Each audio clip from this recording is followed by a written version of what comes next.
Mathematics comes up often in our discussions with Muslims. So-called mathematical marvels or mathematical miracles of the Quran are one of the favorite topics of many Muslim apologists. Further, if you're a Christian, I'm sure you've seen a certain criticism of your beliefs. According to Muslims, you believe that 1 plus 1 plus 1 equals 1. This problem, of course, can be solved simply by adding units. One person plus one person plus one person equals 3 persons, Father, Son, and Holy Spirit. If our Muslim friends are referring to the divine nature that the 3 persons all share, you're probably familiar with the common response, 1 times 1 times 1 equals 1, or possibly infinity plus infinity plus infinity equals infinity. But that's not really important for this video. In this video, we're going to get a math lesson from the great God Allah. We'll read 2 verses of the Quran, Surah 4, verses 11 and 12, which are about dividing up an inheritance. Now, unless you're a lawyer who deals with contracts, this passage is going to be confusing at first, but it will eventually make sense, especially when we insert some numbers. Once we insert some numbers, we'll see a true mathematical miracle. Let's read the verses. Surah 4, verse 11. Allah commands you, as regards your children's inheritance, to the male, a portion equal to that of 2 females. If there are only daughters, 2 or more, their share is 2/3 of the inheritance. If only one, her share is a half. For parents, a 1/6 share of inheritance to each if the deceased left children. If no children and the parents are the only heirs, the mother has 1/3. If the deceased left brothers or sisters, the mother has a 1/6. The distribution in all cases is after the payment of legacies he may have bequeathed or debts. A legacy would be if he left some money to his local imam or something. You know not which of them, whether your parents or your children, are nearest to you in benefit. These fixed shares are ordained by Allah, and Allah is ever all-knower, all-wise. Surah 4, verse 12. In that which your wives leave, your share is a half if they have no child, but if they leave a child, you get a 1/4 of that which they leave, after payment of legacies that they may have bequeathed or debts.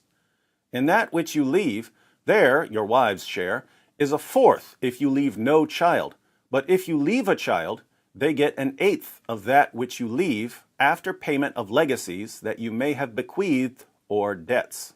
If the man or woman whose inheritance is in question has left neither ascendants nor descendants, no parents or children, but has left a brother or a sister, each one of the 2 gets a 1/6. But if more than 2, they share in a 1/3, after payment of legacies he or she may have bequeathed or debts, so that no loss is caused to anyone. This is a commandment from Allah, and Allah is ever all-knowing, most forbearing. Notice, this is a commandment from Allah. You have to do this if you're a Muslim. All right, seems a little confusing, but we can make sense of this by imagining a specific situation. Let's say a man has 3 daughters, no sons, 1 wife, and 2 parents.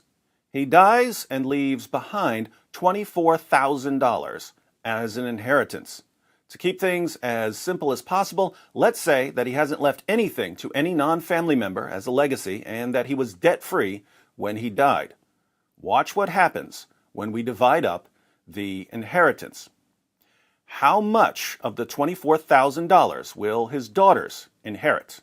Allah, the All-Wise, tells us, if there are only daughters, no sons, 2 or more, their share is 2/3 of the inheritance. So, 2/3 of the $24,000 will be divided among his 3 daughters. 1/3 of $24,000 is $8,000. 2/3 of $24,000 is $16,000. $16,000 goes to the daughters. No problem there. How much goes to the parents? Allah, the All-Wise, tells us, For parents, a sixth share of inheritance to each if the deceased left children. The deceased did leave children, 3 daughters, so each parent gets a sixth of the inheritance. 1/6 of $24,000 is $4,000. So the mother gets her sixth of the inheritance, $4,000, and the father gets his sixth of the inheritance, $4,000. So far, so good. How much does the wife get? Once again, Allah, the All-Wise, has the answer. In that which you leave, there, your wife's share, is a fourth if you leave no child. But if you leave a child, they get an eighth of that which you leave after payment of legacies that you may have bequeathed or debts. Since the man has children, 3 daughters, his wife gets an eighth of the inheritance. 1/8 of $24,000 is $3,000. So, $3,000 goes to his wife. Now let's put all of this together. The daughters receive $16,000.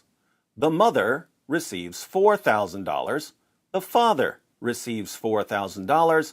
The wife receives $3,000. $16,000 plus $4,000 plus $4,000 plus $3,000 gives us a total of $27,000. If you recall that the man died leaving an inheritance of $24,000, we can conclude that, according to Allah, 24,000 equals 27,000. Remember, dividing the $24,000 inheritance in this way is a commandment from Allah. As a Muslim, you're commanded to magically transform $24,000 into $27,000. Let me know how that works out for you. So, when you read about Allah bragging that He's the ever all-knower, all-wise, don't forget that He can't do third-grade math. Muslims, when you trust Allah to guide you to paradise, always keep in mind that He couldn't guide you through a third-grade math class.